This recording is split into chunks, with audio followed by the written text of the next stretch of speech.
আজি আমি 2 নম্বৰ দিন আমি বান সাহায্য দিবৰ কাৰণে সাজু হৈছোঁ আৰু আজি আমি যাম 1 নম্বৰ পাটৰি পুৰণি নাৰামাৰী বুলি কোৱা জেগাটো খুমটাই সমষ্টি গোলাঘাট জিলাৰ।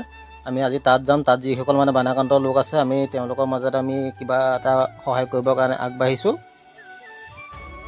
মুড়ি পেকেট, নিমখ দি দিয়া, পানী বটল দিয়া, ইয়াত পানী বটল দিব থাকি গ'ল হা।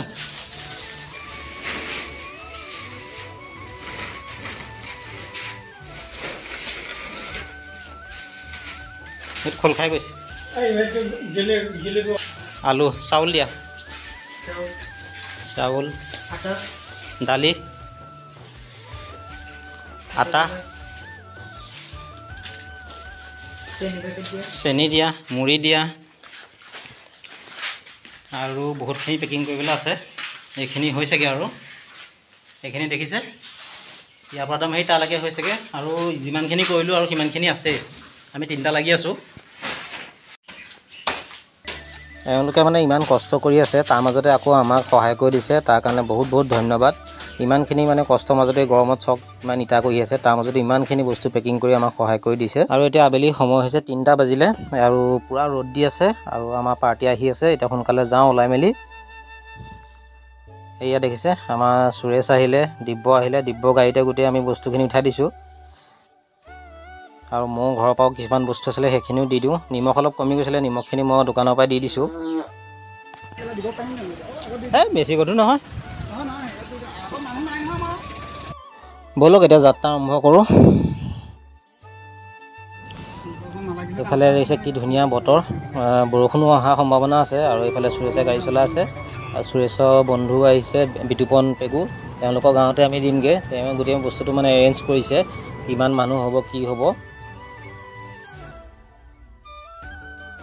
এতিয়া বৰ্তমান আহি এইকণ ৰঙা গৰা পাইছোঁহি আৰু ইয়াৰ পৰিস্থিতি মই দেখাই দিছোঁ। এইফালে দেখিছে গোটেই পানী কিমান বাঢ়ি আছে। এতিয়াও গোমধান মানে চব ভিজি গ'ল ন পানীতে। আমাৰ জেবিজন যে মোৰ পুৰণা বন্ধু পল চাইন্সৰ বিতুপন পেগু এইফালে আছে লয়াৰ। বিতুপনে মোক বানপানীৰ সময়তে ক'লে যে তহঁতৰ NGOৰ পৰা আমাৰ এনেকুৱা অঞ্চলত বহুত মানে পানীৰ পৰা ক্ষতিগ্ৰস্ত হৈছে, গতিকে যাবি নেকি? তাৰ মই বোলো ঠিক আছে, তোক আমি জনাম। তাৰপৰা আমি পৰহি ফোন কৰিলোঁ, বোলো তোৰ জেগাত আমি যাওঁ, মানুহ কেইঘৰমানক কিবা এটা আমি দি থৈ আহোঁ। তাৰপৰা আজি সি আহিলে আৰু যিসকলে আমাক সহায় সহযোগ কৰি আছে তেওঁলোকক এই ভিডিঅ'ৰ যোগেদি মই ধন্যবাদ জনালোঁ। আৰু মানুহবিলাকে ইমান কষ্ট কৰি খেতি কৰিছিলে। এইবোৰ গোমধান দেখিছে, বিঘাই বিঘাই গোমধান এতিয়া পানীৰ তলত সোমাই আছে। কমেও 200-300 ওপৰ বিঘা মাটি পানীৰ তলত। এইবোৰ মানুহ এনেকৈ এতিয়া পানীৰ মাজত আছে, খাবলৈ পানী নাই, খাদ্য নাই। বাকী আমি এতিয়া পালোহি আৰু মানুহখিনি দেখাই দিছোঁ আমি য'ত মানে ৰিলিফ দিবলৈ আহিছোঁ। এতিয়াও দেখিছে এইবোৰ গাহৰি পোৱালি এইবোৰ এনেকৈ ওপৰতে চব পৰি আছে। কিমান সহায় কৰিব পাৰোঁ আমি সেইটো নাজানো, তাকে চাওঁ যিমানটো পাৰোঁ আমাৰ সাধ্য অনুসৰি। আৰু মানুহখিনি একদম পূৰা আমাৰ কাৰণে আশা কৰি বাটত ৰখি আছে, কিবা এটা পোৱা আশাতে। মানে দেখি বেয়াও লাগিছে, এইবোৰ সৰু সৰু অকণমানি ল'ৰা ছোৱালী আৰু বয়োজ্যেষ্ঠ মানুহখিনিও আছে। কিমান দিন হ'ল এনেকৈ থকা ইয়াত? সেইটো ঘৰবিলাকতো চব পানী সোমাই আছে, ভিতৰৰ ফালে আছে ন? এইখন কি হয় ভণ্টি জেগাটো? পুৰণি গাঁও ন? অঞ্চলখনত আৰু আমাৰ যোৰহাটৰ NGO আছে, অন্য এক প্ৰয়াস নামৰ সংগঠন NGOৰ তৰফৰ পৰা আমি ৰাইজক, আমাৰ NGOৰ তৰফৰ পৰা মিনিমাম যিখিনি আমি পাৰোঁ মানে ৰাইজক চাবৰ কাৰণে আহিছোঁ। তাতে আমি 2018 চনমানৰ পৰা এটা NGO গঠন কৰিছিলোঁ আৰু গোটেই কামখিনি আমাৰ বিতুপন পেগু মই আগত JB কলেজত একেলগে পঢ়া, তেতিয়াৰ পৰা আমি একেলগে আছোঁ। তাৰপৰা NGO গোটেইখিনি কামটো ইয়ে কৰা। সেইদিনাখন যেতিয়া পানী বহুত হ'ল, সি কৈছে যে আমাৰ অঞ্চলততো বহুত বেয়া অৱস্থা, ল'ৰা তহঁতিটো কৰি থাক, গতিকে আমাৰ মানুহখিনিক যদি য'ত সামান্য কিবা এটা দিব পৰা যায় বহুত ভাল হ'ব। মই ক'লোঁ ঠিক আছে, আমি চিন্তা কৰোঁ। আচলতে আমি 2018 চনৰ পৰাই যিমান পাৰোঁ মানুহক সহায় কৰোঁ নিজৰ নিজৰ সামৰ্থ্য অনুযায়ী, কাৰণ আমিও নিজে চাকৰি কৰোঁ, শিক্ষক হিচাপে নিজৰ কিছুমান দায়িত্ব। তাৰ মাজতো সময় উলিয়াই আজি মই যে আহিছোঁ আপোনাৰ স্কুলৰ পৰা ছুটি হোৱাৰ পাছত ইয়াক লগত লৈ আজি দেখিছে মই আহিছোঁ, ঘৰত কাপোৰ খোলাই নাই, তেনেকৈ ভাত কিমান খাইছোঁ। মই বোলো যাওঁ মানুহখিনিক এষাৰ কি দিব পাৰি আপোনালোকক সন্তুষ্ট কৰিম আমি নাজানো, যিটোত পাইছে সেইটোতে আপোনালোকে ভাবিব যে, কিন্তু আপোনালোকক এই বিপদৰ সময়ত মাত এষাৰ দিয়াটোহে আমাৰ মানৱীয়তা। মানে সেই যিখিনি বস্তু লৈ আহিছোঁ সেইখিনি আমি ইয়াত ৰাইজক দিবলৈ চেষ্টা কৰিম আৰু কিমানখিনি দিব পাৰোঁ আমাৰ নাজানো আৰু যিমানটো পাৰিছোঁ শক্তি অনুযায়ী সেইখিনি আমি দিবলৈ চেষ্টা কৰিছোঁ মানে আমাৰ NGO মানে যিখিনি বস্তু দিছে বহুতো মানুহ মানে আপোনালোকক সহায় কৰিবৰ কাৰণে আমাক মানে অৰিহণা দিছে আৰু সেই অনুপাতে আমি আপোনালোকৰ মাজত আহিছোঁ অকণমান সহায় হিচাপে আৰু আপোনালোকক মাত এষাৰ দিবৰ কাৰণে বাকী আমি আপোনালোকৰ অন্য প্ৰয়াস হিচাপত আপোনালোকে যিখিনি আপোনাৰ NGO এখন আহিছে এতিয়া গতিকে আপোনালোকৰ অন্ততঃ এই গোটেই গাঁৱৰ ৰাইজে বা এলেকাত অঞ্চলে আমি অন্ততঃ চুবুৰীটো বহুত ভাল পাইছোঁ গতিকে মাত এষাৰ অন্ততঃ দিবলৈ আহিছে টোপোলা বুলি নহয় মাত এষাৰ অন্ততঃ সেইখন ফিল্ড অঞ্চলত যে আহিছে খুব ভাল পাইছোঁ খুব ধন্যবাদ দিছোঁ যাতে ভৱিষ্যতলৈ আমাৰ লগত যদি থাকিব সেইটোৱে ভৱিষ্যতলৈ আপোনালোকৰ লগত আপোনালোক বহুত কষ্টত আছে দেখি বহুত বেয়া লাগিছে অকণমান কিবা এটা সহায় কৰিবৰ কাৰণে আহিছোঁ আপোনালোকক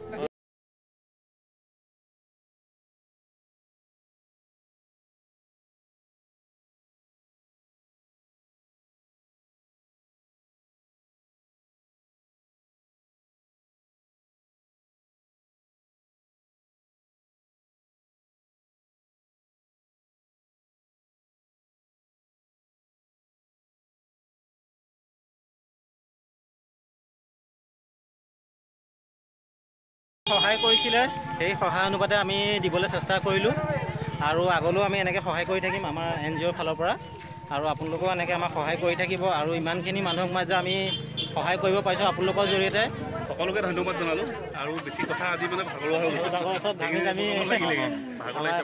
এতিয়া মেইন কথা হৈ গ'ল আমাৰ পেহু ঘৰত যাম বহুত দিনৰ মূৰত আহিছোঁ দুই বন্ধু আৰু কি খাম গাহৰিৰ লগত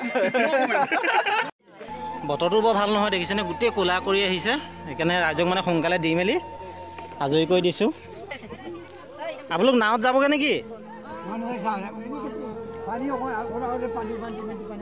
অলপ কি নাৱত আহি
হ'লেও 4-5 হাজাৰ মানুহ আছে চাগে বেছিয়ে আছে ন আমি একদম যোৰহাটৰ পৰা আহিছোঁ গৰু ছাগলী গাহৰি চাহৰি চব মৰি গৈছে তাকে মানুহখিনি বহুত কিবা দিছে নেকি চৰকাৰৰ ফালৰ পৰা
কিমান কষ্টত আছে।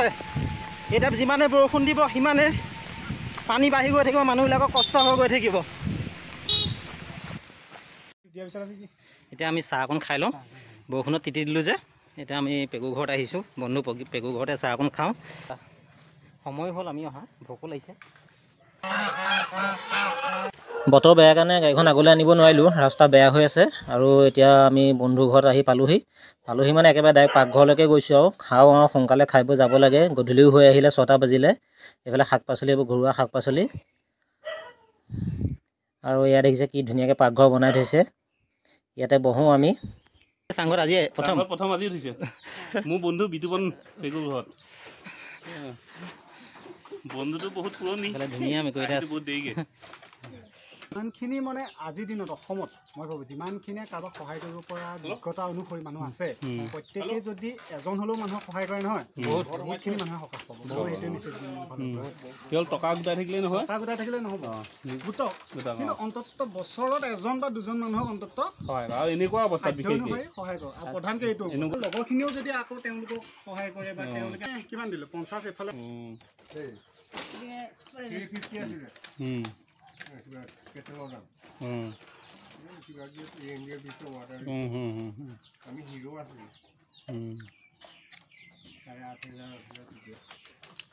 পানী কেষ্টা আছে ৰখাই থৈ দিবি। আৰু বন্ধু বিতুপনৰ মাক দেউতাকে ইমান ধুনীয়াকৈ শুশ্ৰূষা কৰিলে, লগতে তেওঁ ভনীয়েকেও। আৰু আমি সঁচাকৈ বহুত ভাল লাগিলে এনেকৈ আহি পেলাই। আৰু তেওঁলোকৰ মায়ে সেয়া পিছফালে আহি আছে আমাক আগবঢ়াবৰ কাৰণে, কাৰণ ছাতিখিনি দি দিছে আমাক। আমি এইটো গাড়ী লৈ আহিছোঁ, ছাতিখিনি আকৌ আধা বাটৰ পৰা তেখেতে লৈ যাব। দৰা সখীগতে আহি আছে গোটেই। এইফালে ছাতি আমি লগত অনা নাছিলোঁ, আমাৰ পেগুৱে দি দিছে ছাতি। এইফালে আকৌ এতিয়া বাটত আকৌ বাঁহ পৰি গ'ল। বাঁহ মানে বতাহত পূৰা বতাহ ধুমুহা মাৰিছিলতো, এইফালে পূৰা বাঁহ পৰি আছে ৰাস্তাত। কাৰেণ্ট চাইন আছে নেকি চাবা। ৰাস্তা ক্ল'জ হৈ গৈছিলে, আকৌ অপেন কৰি দিছোঁ। টোল গেট টোল গেটৰ টেক্সটো দি থৈ যোৱা। এইবোৰ প্ৰকৃতিয়ে দিছে এইবিলাক টোল গেট।